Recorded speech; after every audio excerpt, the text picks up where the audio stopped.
At 2:30 hours on June 28, 1942, German artillery, a 500-kilometer front from Kursk to Taganrog, opens fire. 15 minutes later, 500 aircraft from Luftflotte 4 strike Soviet positions across southern Russia. At 400 hours, armored spearheads from 5 Panzer divisions advance eastward through the summer darkness. The offensive, codenamed Fall Blau Case Blue, commits 68 divisions, totaling 1.5 million men, supported by 1,800 tanks, 17,000 artillery pieces, and the Luftwaffe's heaviest concentration of air power since the invasion began a year earlier. The objective lies 200 kilometers to the southeast, the oil fields of the Caucasus, which produce 80% of the Soviet Union's petroleum. In 6 weeks, German forces will capture more territory than any offensive in modern warfare, advancing from Kursk to the foothills of the Caucasus Mountains. In 5 months, they will be trapped in Stalingrad, dying in a ruined city that was never the campaign's primary objective. This is the story of how Germany's strategic necessity securing oil to sustain its war machine led to operational success, followed by catastrophic defeat. It is also the story of how Adolf Hitler, believing he had defeated the Red Army in the south, divided his forces to pursue 2 objectives, simultaneously creating a gap that would swallow an entire army. On February 12, 1942, Hitler receives an economic report from his armaments minister Albert Speer. The data is unambiguous. Germany's fuel reserves total 45 million barrels, approximately a 6-month supply at current consumption rates. Monthly production from all sources, Romanian oil fields captured Soviet wells. German synthetic fuel plants yields 5.5 million barrels. Monthly consumption across all military and civilian sectors requires 7.4 million barrels. The deficit is unsustainable. Without new sources of petroleum, German mechanized operations will cease by the end of 1942. Romania provides 75% of German oil imports, shipping 13 million barrels annually from the Ploiești fields via Danube River barges. This is half of Romania's total production and represents the maximum the fields can sustain. In late 1941, Romanian Premier Ion Antonescu warns Berlin that Ploiești cannot meet Germany's increasing demands. Production is declining due to overexploitation. New drilling equipment is unavailable. It must be imported from the United States, now an enemy. The Romanian warning is clear: do not expect more oil from Ploiești. Find it elsewhere. German synthetic fuel production expands throughout 1941 and early 1942. 12 coal hydrogenation plants and 9 Fischer-Tropsch facilities operate across the Reich and occupied territories, converting coal to liquid fuel. By mid-1942, synthetic plants produce 4.8 million barrels monthly, an impressive achievement but insufficient to close the deficit. The process is also extraordinarily inefficient. Converting coal to petroleum consumes vast quantities of coal and electricity. Each barrel of synthetic fuel requires 4 tons of coal and 15,000 kilowatt-hours of electricity. Germany possesses enormous coal reserves, but the synthetic process drains resources from other industries. Steel production, locomotive manufacture, and electrical power generation all suffer as coal is diverted to fuel plants. The solution is obvious: capture the Soviet oil fields. 3 major production centers exist in the Caucasus region. Maikop near the Black Sea produces 3.5 million tons annually. Grozny in the Central Caucasus produces 2.5 million tons.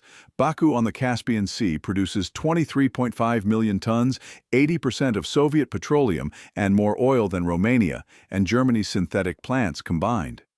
If Germany captures these fields intact, fuel shortages end. If the Soviet Union loses them, the Red Army becomes immobilized. The strategic calculus is simple. Caucasus oil determines the war's outcome. Hitler issues Führer Directive No. 41 on April 5, 1942. The document, 37 pages with attached maps, details Operation Blue's objectives. All available forces will be concentrated on the main operations in the southern sector, with the aim of destroying the enemy before the dawn in order to secure the Caucasian oil fields and the passes through the Caucasus Mountains themselves. The plan emphasizes destruction of Soviet forces west of the Don River before advancing into the Caucasus. Hitler warns explicitly against closing encirclement pincers too late, allowing Soviet forces to escape. The Wehrmacht must prevent a repeat of previous operations where Soviet units retreated intact, preserving strength for future resistance. The directive assigns the offensive to Army Group South, commanded by General Feldmarschall Fedor von Bock. Total strength 68 divisions, including 5 panzer divisions, 9 motorized divisions, and 54 infantry divisions. Supporting forces include Romanian, Hungarian, and Italian divisions tasked with flank security. The Luftwaffe commits 500 aircraft, 60% of German air strength on the Eastern Front. Logistics preparations are meticulous. 300,000 tons of ammunition, forward-positioned fuel dumps established every 150 kilometers along projected advance routes, medical facilities expanded to handle anticipated casualties. German intelligence estimates Soviet strength in southern Russia at 40 divisions. The actual figure exceeds 100 divisions. This miscalculation, characteristic of German intelligence throughout the Eastern Front campaign, reflects systematic underestimation of Soviet mobilization capacity. The Red Army has suffered catastrophic losses in 1941, over 5 million casualties, but continues fielding new armies from reserves that German planners insist do not exist. The intelligence failure will prove consequential. The offensive begins as planned on June 28th. German forces achieve tactical surprise despite Soviet expectation of a summer offensive. Stalin believes the main attack will target Moscow, continuing the 1941 drive on the capital. Soviet defenses in the south are adequate but not concentrated. When Army Group South attacks forward, Soviet units attempt to retreat in good order. The Germans pursue aggressively. Encirclement is incomplete. The pincers close too late as Hitler feared, but Soviet losses are severe. By July 7th, German forces capture Voronezh, a major industrial city on the Don River, taking 40,000 prisoners. Hitler visits Army Group South headquarters on July 13th. He is euphoric. The offensive is exceeding expectations. Captured Soviet documents indicate that Stalin has transferred reserves northward, expecting the attack on Moscow. The southern front appears weakly defended. German casualties are light compared to 1941 operations. Hitler concludes the Soviet Union is on the verge of collapse. At this moment of triumph, he makes the decision that will doom the campaign. On July 23rd, Hitler issues Führer Directive No. 45. The document reorganizes Army Group South into 2 smaller army groups, A and B. Army Group A, under General Feldmarschall Wilhelm List, receives the 1st Panzer Army, 17th Army, 11th Army, and the 3rd Romanian Army. Its mission advance into the Caucasus and capture the oil fields Operation Edelweiss. Army Group B, under General Feldmarschall Maximilian von Weichs, receives the 6th Army, 4th Panzer Army, 2nd Hungarian Army, and 8th Italian Army. Its mission advance to the Volga River, capture Stalingrad, and secure Army Group A's northern flank. The directive divides German strength at the moment of operational success. Previously, all available forces concentrated on a single objective. Now 2 objectives are pursued simultaneously with insufficient forces for either. Army Group A must penetrate 600 kilometers through mountainous terrain to reach Baku. Army Group B must capture a major industrial city defended by a river obstacle while protecting a 700-kilometer flank with Allied armies of dubious reliability. The gap between the 2 army groups will eventually exceed 400 kilometers with minimal forces screening between them. Franz Halder, Chief of the General Staff, objects. His diary entry for July 23 reads, "Constantly underestimating enemy capabilities. With such measures, serious defeats will not be long in coming." He submits written objections to the directive. Hitler dismisses them. The objections are repeated by von Bock, who is relieved of command on July 13th and replaced by von Weichs.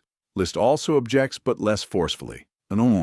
None prevent the directive's implementation. By July 25th, Army Group South has ceased to exist as a unified command, replaced by 2 weaker army groups advancing on diverging axes with no operational reserve. The 1st Panzer Army, commanded by General Oberst Ewald von Kleist, spearheads Army Group A's advance. Total strength 167,000 men, wide 130 tanks, 4x540 artillery pieces. The force advances south from Rostov-on-Don, captured on July 23rd, toward the Caucasus Mountains. Distance to Baku, 1,000 kilometers across, steps through mountains, then across more steppes bordering the Caspian Sea.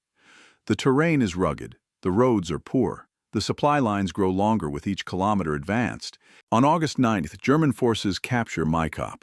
The oil fields are demolished. Soviet engineers have destroyed 150 production wells, blown up storage facilities, and contaminated remaining petroleum with concrete slurry. German engineers assess the damage. Bringing Maikop back into production requires drilling equipment, refining infrastructure, and trained personnel. None are available. The Wehrmacht's logistics system barely supplies frontline combat units. Moving drilling equipment forward is impossible. Trained petroleum engineers are in Germany managing synthetic fuel plants. Refining capacity does not exist. Refineries are destroyed. A special economic unit, Wirtschaftskommando, AKDU, accompanies the advance. The unit consists of petroleum engineers, drilling specialists, and refinery operators, 15,000 civilians in total. Their mission: restore captured oil fields to production. At Maikop, they work through August and September, attempting to cap damaged wells and bring undamaged wells online. They manage to produce small quantities. Estimates range from 70 to 150 barrels per day. This is insignificant. Germany's daily consumption exceeds 240,000 barrels. Maikop contributes nothing to solving the fuel crisis. The advance continues. By late August, German spearheads reach Mozdok, 200 kilometers south of Maikop. They are 400 kilometers from Grozny, 600 kilometers from Baku. Progress slows. Fuel shortages become acute. The Luftwaffe flies 200 tons of fuel daily to forward units, an impressive effort that sustains mobility but cannot support a major offensive. Ground convoys require 1,000 kilometers to reach the front from the nearest railhead. Trucks consume their cargo in transit. A round trip burns as much fuel as delivered. The advance becomes self-limiting. The farther German units penetrate, the less fuel reaches them. Soviet resistance stiffens. The Caucasus is defended by 25 divisions of the Transcaucasian Front, commanded by General Ivan Tulenev. These units conduct mobile defense, retreating before German advances, counterattacking isolated units, avoiding encirclement.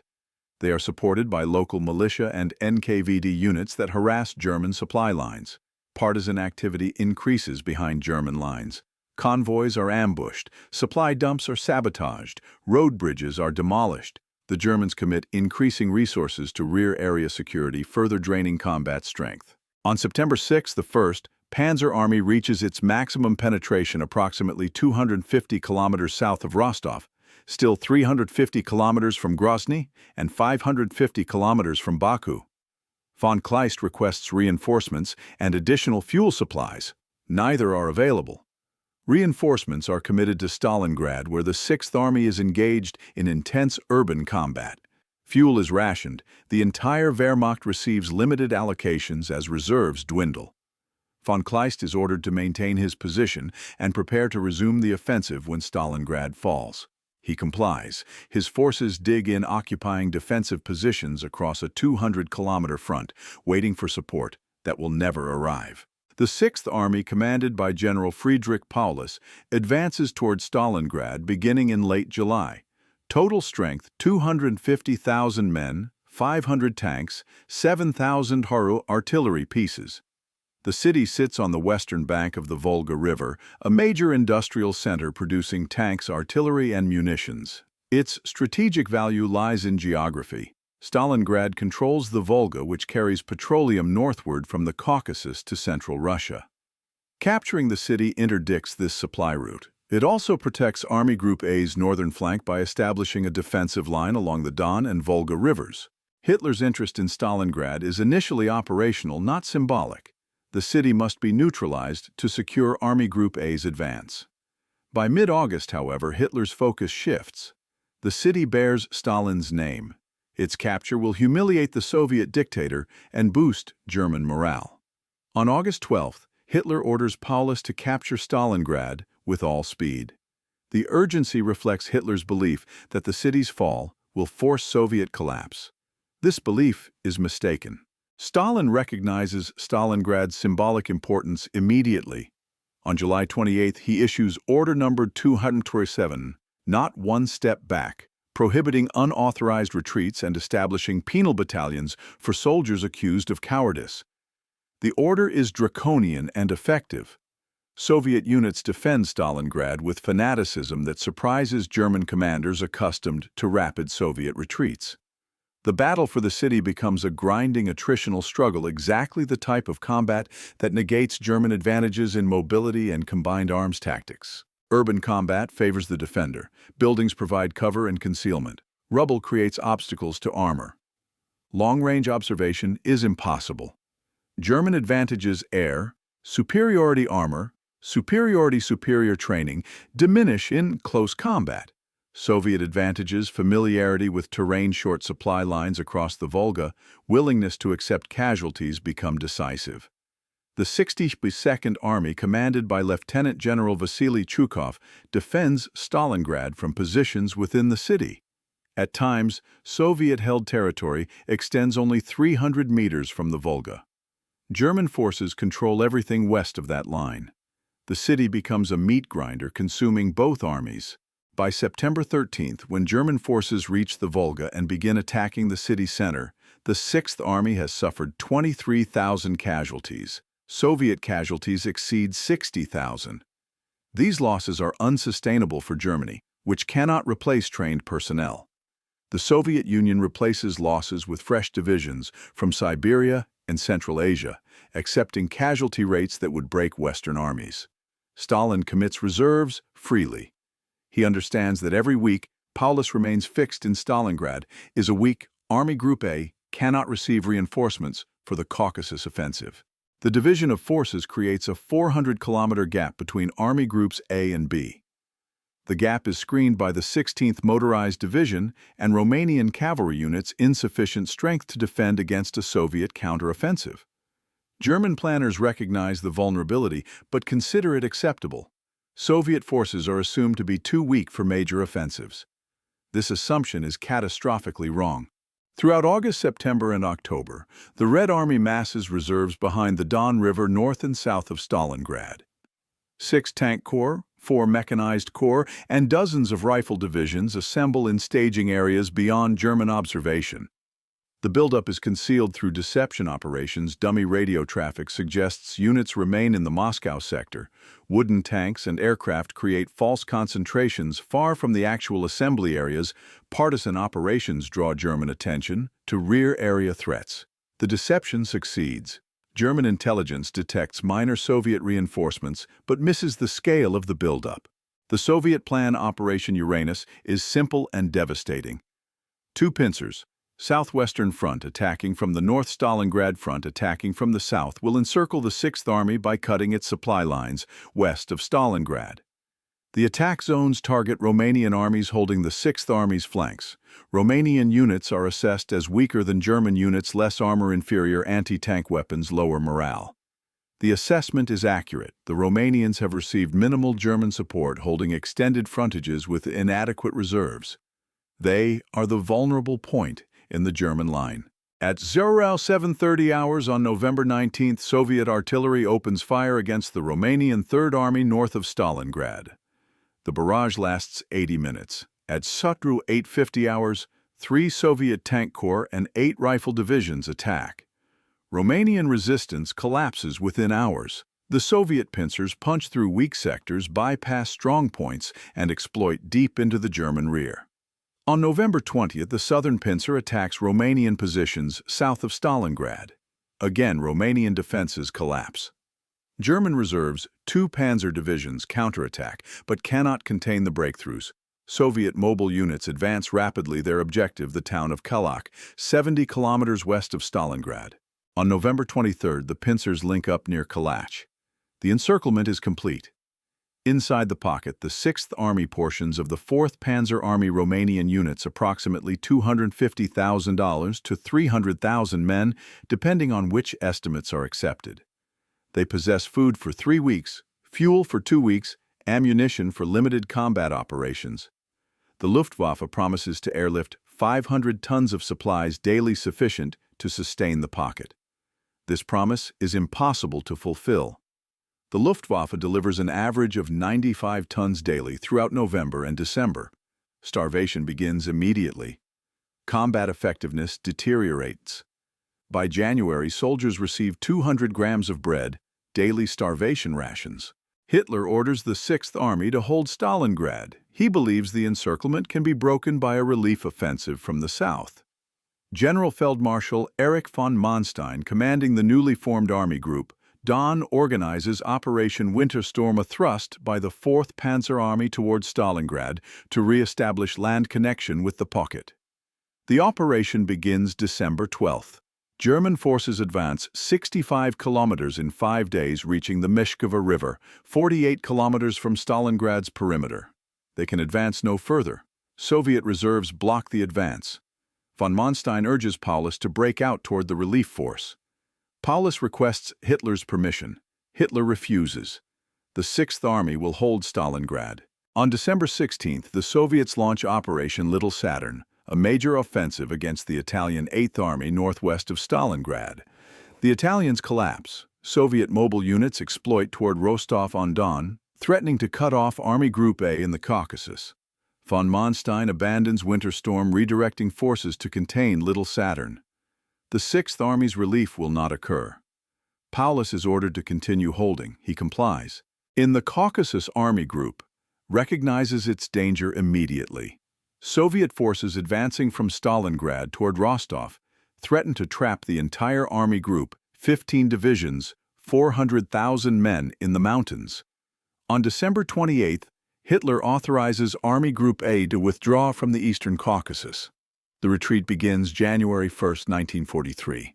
It is conducted skillfully under terrible conditions: winter weather, Soviet pursuit, partisan harassment, minimal air cover. The retreat reaches Rostov by early February. Army Group A escapes encirclement. It abandons the oil fields. Maikop is evacuated January 3rd. German engineers demolish what little infrastructure had been restored. Not a single drop of Caucasus oil reaches Germany. In Stalingrad, the Sixth Army disintegrates through January. Soldiers freeze, starve, die of wounds that cannot be treated. Soviet forces reduce the pocket, systematically compressing German forces into smaller areas, eliminating strongpoints methodically. Paulus requests permission to surrender. Hitler promotes him to General Feldmarschall. No German officer of that rank has ever surrendered, and orders continued resistance. On January 31st, Paulus surrenders the southern pocket. On February 2nd, the northern pocket surrenders. Of 250,000 men encircled, approximately 91,000 enter Soviet captivity. Most die within months from disease, malnutrition, and exposure. Fewer than 6,000 return to Germany after the war. The casualties from Operation Blue and the Battle of Stalingrad are immense. German and Axis forces lose approximately 850,000 men, 300,000 at Stalingrad, including those captured, $200,000 in the Caucasus, $350,000 along the Don River, and in Operation Little Saturn. These figures include killed, wounded, missing, and captured. Material losses are proportional: 3,500 tanks and assault guns destroyed or abandoned, 3,000 aircraft lost, 12,000 artillery pieces captured or destroyed, 75,000 vehicles wrecked or left behind. The Sixth Army ceases to exist. The 4th Panzer Army is shattered. Romanian, Hungarian, and Italian armies are crippled. The strategic reserve is exhausted.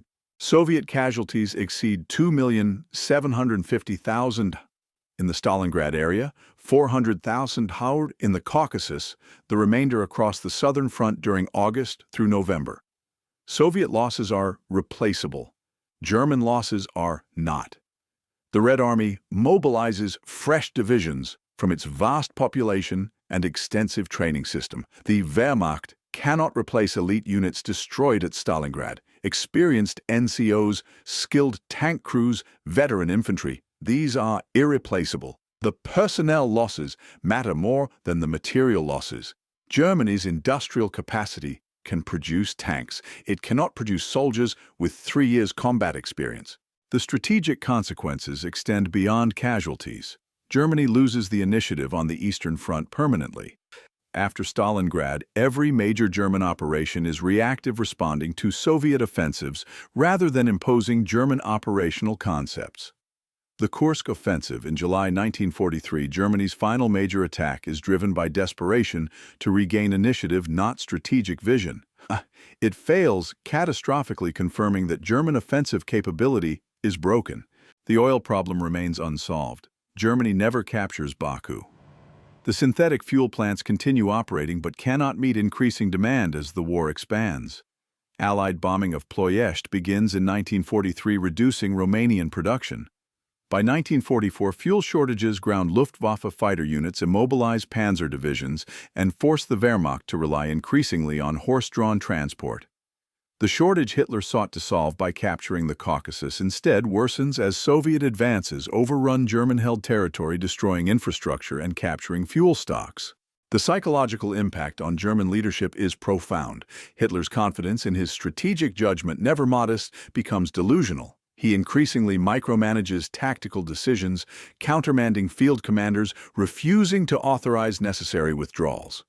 The officer corps, which retained some independence in 1942, becomes subservient or is purged. Halder is relieved as Chief of the General Staff in September 1942, replaced by Kurt Seitzler, who is more compliant. List is relieved in September for objecting to Hitler's directives regarding the Caucasus offensive. The command structure becomes dysfunctional, with Hitler issuing detailed tactical orders from distant headquarters, while field commanders lack authority to respond to fluid situations. The failure of Operation Blue results from multiple factors converging. The fundamental cause is overextension. German forces lack sufficient strength to achieve both objectives simultaneously. Hitler's decision to pursue Stalingrad and the Caucasus divides strength below the minimum necessary for either mission. This division reflects Hitler's belief that Soviet resistance is collapsing, a misperception reinforced by initial operational success. When Soviet resistance proves resilient, the divided forces cannot concentrate quickly enough to respond. Logistics are critical. German supply lines in southern Russia extend over 1,000 kilometers from railheads to the front. The transportation system, trucks, horses, captured Soviet rolling stock, cannot sustain major offensives at those distances.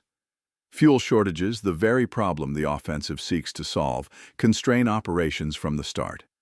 Armored units advance rapidly, but then wait for fuel to catch up. Infantry units dependent on horse-drawn transport lag behind armor, creating gaps Soviet forces exploit.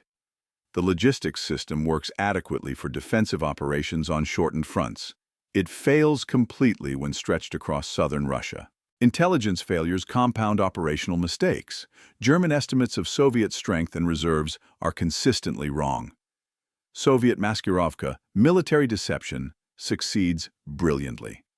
The Germans detect Soviet reinforcements around Stalingrad, but assess them as defensive, not offensive. The scale of the November counteroffensive surprises German commanders completely. Better intelligence would not have prevented the disaster, but might have prompted earlier withdrawals, reducing casualties. Allied forces contribute indirectly. British convoys to Murmansk and Archangel deliver tanks, aircraft vehicles, and supplies that sustain Soviet resistance. American Lend-Lease material begins arriving in significant quantities by late 1942. The Soviets receive 400,000 trucks, vastly improving their logistics. They receive aviation fuel, allowing expanded air operations. They receive food, reducing the burden on Soviet agriculture. Without Allied support, Soviet resistance would be weaker, though probably not broken.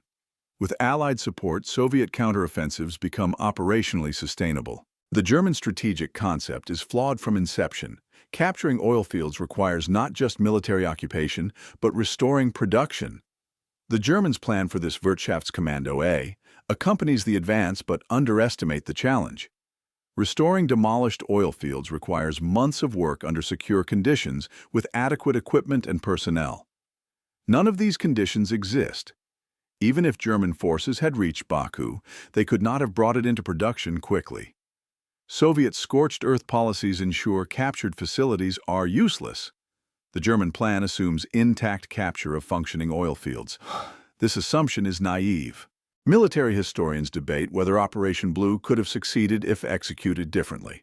Some argue that concentrating on the Caucasus alone without the Stalingrad diversion might have achieved limited success.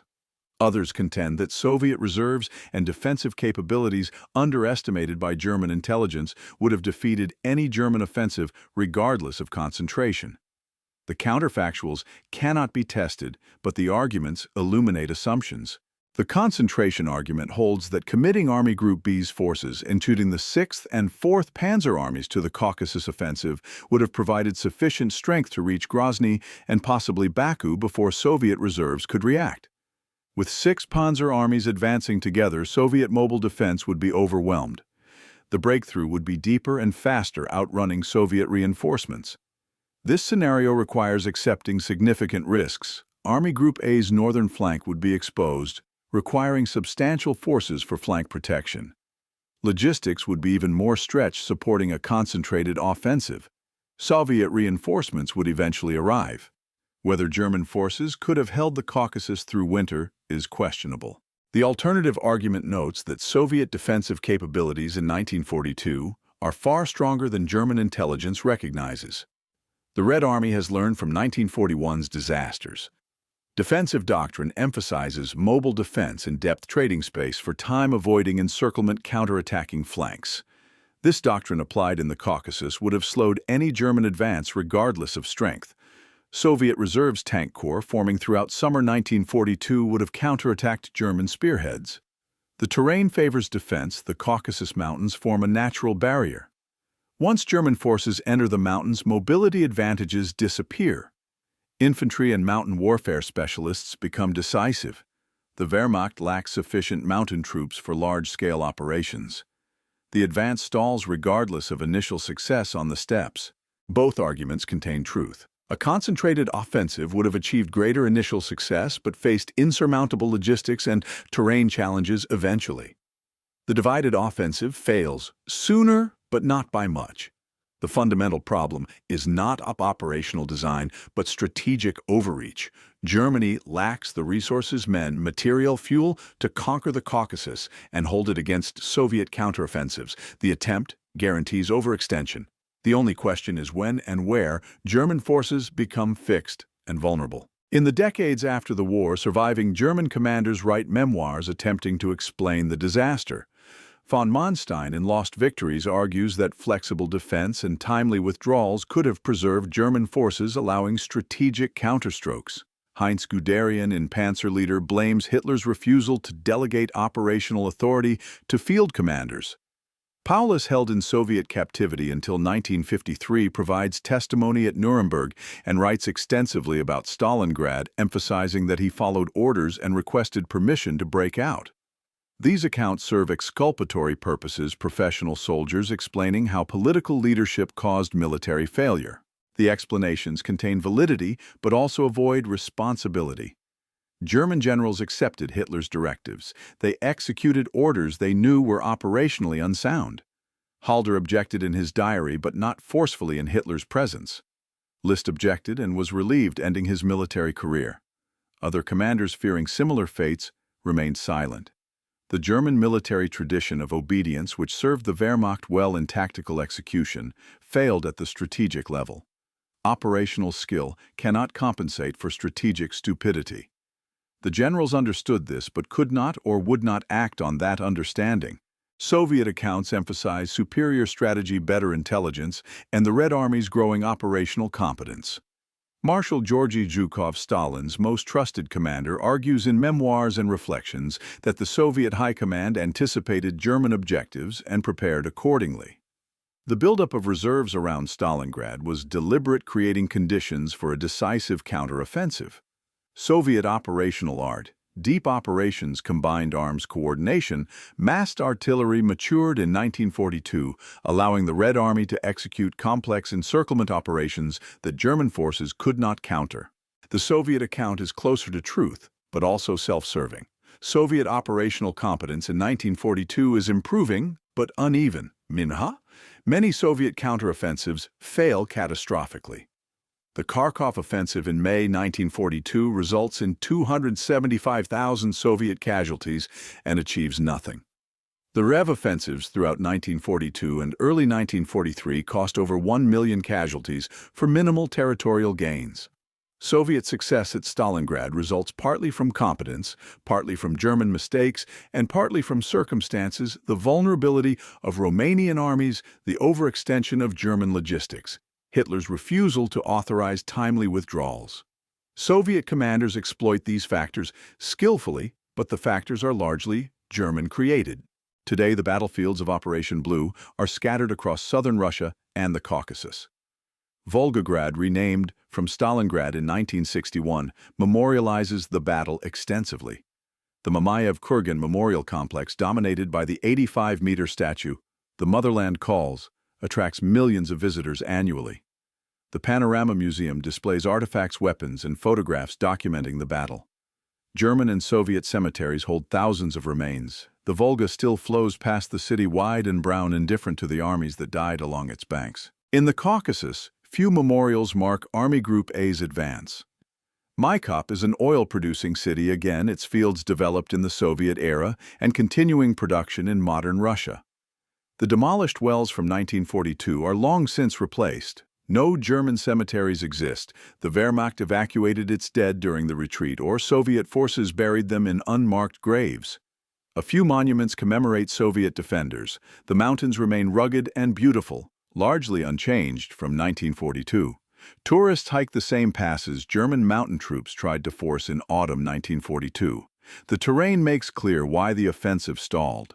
The strategic lessons remain relevant. Military operations require adequate resources. Logistics constrain operations more than enemy action. Divided objectives weaken strength below the threshold for success. Intelligence failures compound operational mistakes. These principles, demonstrated catastrophically in Operation Blue, apply to any military campaign. Modern militaries study the campaign not for tactical lessons, combined arms, coordination, urban warfare techniques, but for strategic insights into how great powers squander advantages through overreach. The oil question persists. Germany's fuel shortage in 1942 drives strategic decisions that lead to disaster. Modern militaries equally dependent on petroleum face similar constraints. The U.S. military consumes more fuel than any other institution, requiring complex logistics to sustain operations. When fuel supply is threatened, as during the 1973 oil crisis, the 1991 Gulf War, or current concerns about energy security, operational planning adjusts accordingly. The principle Hitler understood remains valid: industrial warfare requires fuel. The error Hitler committed, believing fuel shortages could be solved through territorial conquest while simultaneously consuming fuel faster than it could be captured, remains instructive. On the morning of February 2, 1943, the last German resistance in Stalingrad ceases. Soviet soldiers raise the red banner over the ruined buildings. German prisoners walking slowly through snow begin the long march to captivity. Most will not survive. The survivors will return to Germany, years later, broken men bearing witness to disaster. In Berlin, Hitler declares 3 days of national mourning. Goebbels' propaganda ministry spins the defeat as heroic sacrifice, Sixth Army, dying so that Germany might survive. The narrative is transparent, but effective. The German public, shocked by news of the disaster, accepts the framing. Stalingrad becomes a symbol of German fortitude rather than German failure. The mythology serves political purposes. The strategic reality is unchanged. Germany has lost the war's initiative. From February 1943 forward, every major decision is reactive, responding to Allied offensives, attempting to preserve what remains rather than achieving victory. The oil fields of Baku produce petroleum through the war's end, supplying Soviet forces as they advance westward. The Red Army never faces fuel shortages comparable to German shortages in 1944 and 1945. When Soviet tanks reach Berlin in April 1945, they run on Caucasus oil, the same oil Hitler believed Germany needed to survive. The irony is complete. The resource Hitler sought to capture fuels the army that defeats him. Operation Blue, designed to solve Germany's strategic oil crisis, instead accelerates Germany's defeat. The offensive consumes irreplaceable forces losses that can never be restored. The oil remains beyond German reach. The Soviet Union survives, grows stronger, and ultimately prevails. The race for the oil fields ends not in the Caucasus, but in the rubble of Stalingrad, where an army dies and a strategy collapses. The strategic calculus was clear, the execution was competent, but the goal was unattainable. Germany needed oil. Germany could not obtain oil through conquest. This contradiction defines Operation Blue. It defines Germany's strategic position in 1942. It defines ultimately why Germany loses the war.